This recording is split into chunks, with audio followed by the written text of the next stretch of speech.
సహచరుడు శాసనసభలో అలంపూరు ప్రజల గొంతుకై ఈ ప్రభుత్వాన్ని నిలదీస్తున్న సంపత్ కుమార్ చేసే దీక్షకు కాంగ్రెస్ పార్టీ అధిరత మహారథులు కాంగ్రెస్ పార్టీ తెలంగాణ శాఖ అధ్యక్షులు పెద్దలు ఉత్తమ్ కుమార్ రెడ్డి గారు పాలమూరు జిల్లా పేరును ఈ దేశంలో ఈ పార్లమెంటులో ఉత్తమ పార్లమెంటేరియన్ గా ఈ జిల్లా గౌరవాన్ని పెంచి ఈ జిల్లా అంటేనే పాలమూరు జిల్లా అంటే పార్లమెంటులో జైపాల్ రెడ్డి గారు అని పేరు తీసుకొచ్చిన నాయకులు,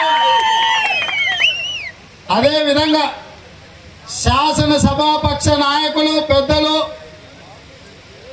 మాకు అత్యంత సన్నిహితులు గౌరవప్రదమైన జానారెడ్డి గారు, అదే విధంగా కాంగ్రెస్ పార్టీ జిల్లా అధ్యక్షులు ఓబేదుల్లా కోత్వాల్ గారు, వేదికను అలంకరించిన పెద్దలు కాంగ్రెస్ పార్టీ తెలుగుదేశం పార్టీ నాయకులకు అందరికీ కూడా నా హృదయపూర్వకంగా నమస్కారాలు తెలియజేసుకుంటున్నా.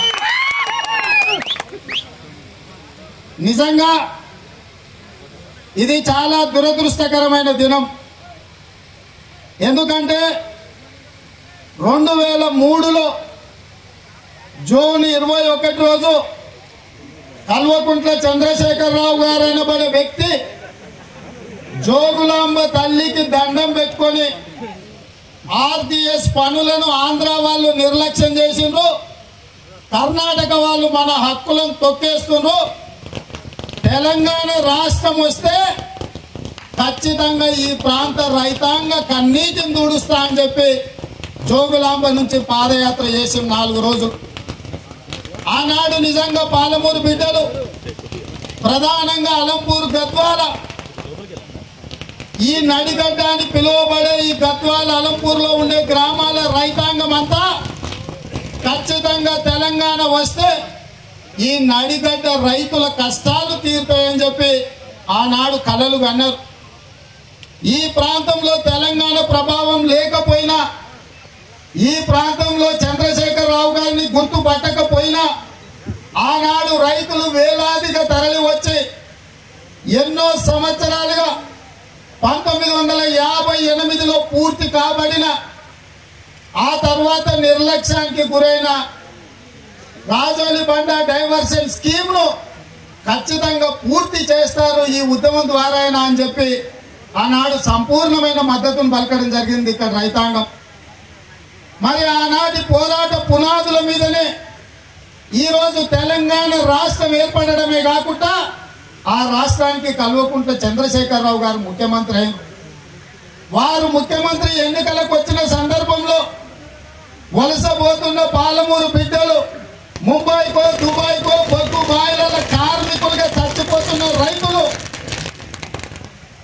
ఎక్కడైనా మట్టి పని జరుగుతుందంటే ఈ దేశంలో అక్కడ పాలమూరు బిడ్డలు ఉంటారు, పాలమూరు బిడ్డల చెమట ఉంటుంది, పాలమూరు బిడ్డలు రక్తం దారపోసి ఈ భూతల్లి మీద ఉపాధి కూలీలుగా మారిపోయిందని ఆనాడు చంద్రశేఖరరావు గారు ఎన్నికల సందర్భంలో చెప్తే, వారు వస్తే ఈ రాష్ట్రంలో ఉండే ప్రధానంగా ఈ జిల్లాలో పాలమూరు జిల్లాలో ఉండే రైతుల కష్టాలు తీరుస్తాడని చెప్పి ఇక్కడ ఉనికి లేకపోయినా దాదాపుగా 1/2 డజన్ మంది టీఆర్ఎస్ ఎమ్మెల్యేలను గెలిపించడం జరిగింది, ఒక ఎంపీని గెలిపించడం జరిగింది.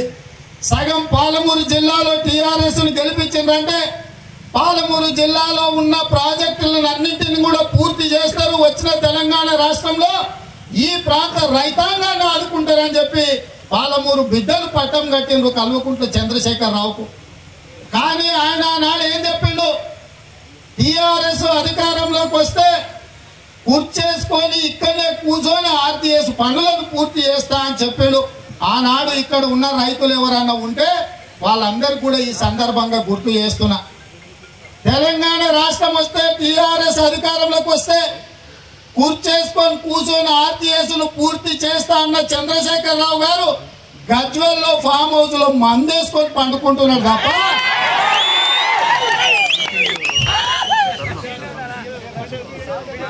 ఇక్కడ మా సోదరుడు ఇక ఆడ వాళ్ళ అల్లుడు మంచం వేసి పెడితే ఇక్కడ మా సోదరుడు కూర్చేసి పెట్టండి ఆయన రావాలని మేము నిజంగానే అనుకున్నాం. కనీసం జోగులాంబ తల్లి మీద ఒట్టేసి చెప్పినందుకు, ఆ తల్లి పాదాలకు మొక్కి బయలుదేరినందుకు కనీసము జోగులాంబ తల్లి కన్నా భయపడతాడని మేము అనుకున్నాం. కానీ కేసీఆర్ అనేటోడు కసాయోడు సామాన్య ప్రజల నుంచి జోగులాంబ తల్లిని కూడా లెక్క పెట్టే పరిస్థితిలో లేడు ఈ రోజు రాష్ట్రంలో. పెద్దలు చెప్తారు సాగినోనికి తాగినోనికి అడ్డం పోవద్దని. కానీ మా మిత్రుడు చాలా ధైర్యం చేసిండు. తాగినోనికి సాగుతున్నా కూడా నేను అడ్డం పోతా, నడిగడ్డ పౌరుషం చూపిస్తా. నడిగడ్డలో మూరెడు భూమి కోసం కూడా పట్టుదలకు పోయి తలలు నరుక్కున్న చరిత్ర ఈ నడిగడ్డకున్నది. అట్లాంటి పౌరుషం ఉన్న గడ్డ. ఈ గడ్డలో నీళ్లు తాగినోడు ఎవడైనా, ఎదురుగున్నోడు ఎంతటోడైనా మాట పట్టింపు వస్తే నిటారుగా నిలబడి కలబడే సత్తా ఈ నడిగడ్డ.